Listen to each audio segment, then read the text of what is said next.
नमस्कार दोस्तों। जब भी इलेक्शन होते हैं तो हमारा पूरा ध्यान इस बात पर रहता है कि कौन सी पार्टी जीत रही है, कौन हार रही है। मीडिया भी हमें यही दिखाता है कि ये पार्टी लीड कर रही है, इस बार इतने विधायक इस पार्टी के बनेंगे, इसकी सरकार बन सकती है।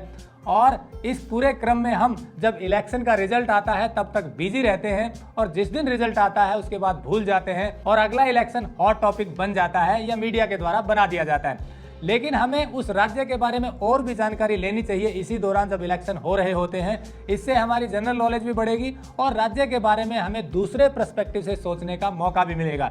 तो इस बार हम आपको बता रहे हैं पश्चिमी बंगाल के बारे में कुछ ऐसी बातें जो शायद आप नहीं जानते या जानते हैं तो पूरी नहीं जानते होंगे। तो चलिए शुरू करते हैं। पश्चिमी बंगाल 26 जनवरी 1950 को बना था। 2011 की जनगणना के अनुसार पश्चिमी बंगाल की आबादी 9 करोड़ से कुछ लाख ज्यादा है और 2020 में ये 10 करोड़ से ज्यादा हो गई है। यहाँ पॉपुलेशन डेंसिटी की बात करें तो भारत में सबसे ज्यादा जनसंख्या घनत्व पश्चिमी बंगाल का है। यहाँ पर 1028 व्यक्ति 1 वर्ग किलोमीटर में रहते हैं, जबकि नेशनल जो एवरेज है वो 382 व्यक्तियों का प्रति वर्ग किलोमीटर आता है। यानी कि सबसे ज्यादा डेंस पॉपुलेशन पश्चिमी बंगाल की ही है। अब बात करते हैं पश्चिमी बंगाल के एग्रीकल्चर सेक्टर की। पश्चिमी बंगाल का कुल क्षेत्रफल जो 2.7% है भारत की कुल जमीन का, उसमें से 68% पर खेती होती है। यानी कि खेती योग्य जमीन पश्चिमी बंगाल में एवरेज की बात करें तो बहुत ज़्यादा है, यानी कि बहुत अच्छी है। राष्ट्रीय एवरेज भी 60% से कुछ अधिक है, जबकि पश्चिमी बंगाल का 68% है। और इसमें भी 92% जो जमीन है उस पर सघन खेती होती है और चावल सबसे ज़्यादा पश्चिमी बंगाल में होता है। अक्सर हम जब चावल की बात करते हैं तो छत्तीसगढ़, पंजाब या यूपी की बात करते हैं, लेकिन सबसे ज़्यादा क्रॉप प्रोडक्शन पश्चिमी बंगाल का है। यहाँ मुख्य फसलें हैं चावल, गन्ना, तिलहन, जूट। और पश्चिमी बंगाल के दक्षिण और मध्य भागों में आम, कटहल और केले की खेती मुख्य रूप से की जाती है। दार्जिलिंग में सेब, संतरे, अनानास, अदरक और इलायची की खेती भी होती है। दार्जिलिंग में चाय के बागान बहुत प्रसिद्ध है और दार्जिलिंग एक दर्शनीय स्थल भी है। खेती में एक बहुत ही रोचक आंकड़ा और है पश्चिमी बंगाल के बारे में। यहाँ पर 96% से ज्यादा स्मॉल एंड मार्जिनल फार्मर हैं, जिनके हिस्से में करीब 2 एकड़ से भी कम जमीन आती है। जैसा हमने बताया कि हाईली डेंस पॉपुलेटेड एरिया है, यहाँ का जनसंख्या घनत्व तो ज्यादा, इसीलिए जमीन भी बढ़ते बढ़ते बहुत कम हो गई है। हालांकि प्रोडक्शन बहुत ज्यादा होता है, लेकिन जमीन कम होने की वजह से किसानों की आय कम होती है और इस कारण माइग्रेशन भी ज़्यादा है।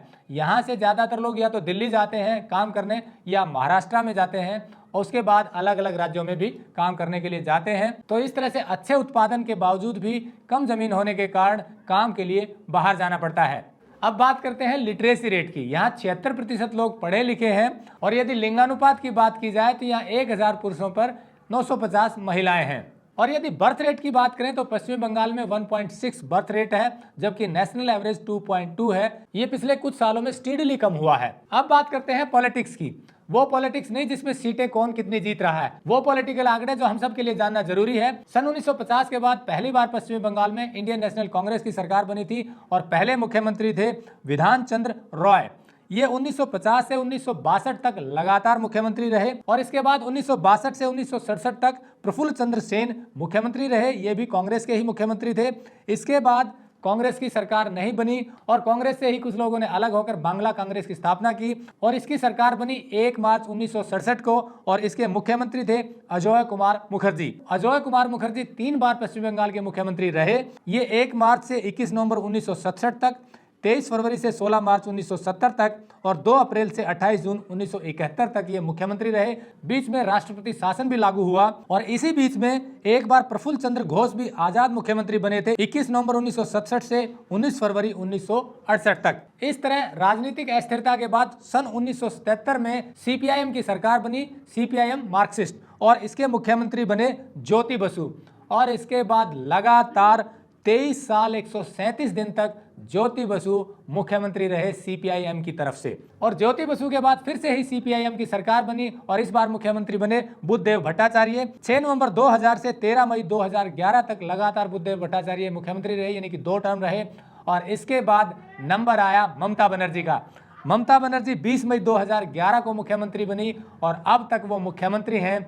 और इस बार लड़ाई कांटे की है, जैसा आप अक्सर मीडिया में सुनते रहते हैं। बीजेपी और तृणमूल कांग्रेस के बीच लड़ाई कांटे की चल रही है। अब कौन जीतेगा कौन हारेगा ये तो वक्त बताएगा। और यदि बिजनेस की बात की जाए तो पश्चिम बंगाल का नंबर 6ठे स्थान पर आता है। इसकी जीएसडीपी कुल 2020-21 में 14 लाख करोड़ से ज्यादा है। पहले नंबर पर महाराष्ट्र है और उसके बाद तमिलनाडु, उत्तर प्रदेश, कर्नाटक, गुजरात और फिर पश्चिम बंगाल है। पश्चिम बंगाल में कुल विधानसभा की 295 सीटें हैं, जिनमें से 294 पे इलेक्शन होता है, एक एंग्लो इंडियन के द्वारा नॉमिनेट की जाती है। और लोकसभा की बात की जाए तो यहाँ कुल 42 सीट हैं और राज्यसभा में 16 सीटें हैं। तो ये कुछ आंकड़े थे पश्चिम बंगाल के बारे में। उम्मीद है आपको अच्छे लगे होंगे। नमस्कार, जय हिंद।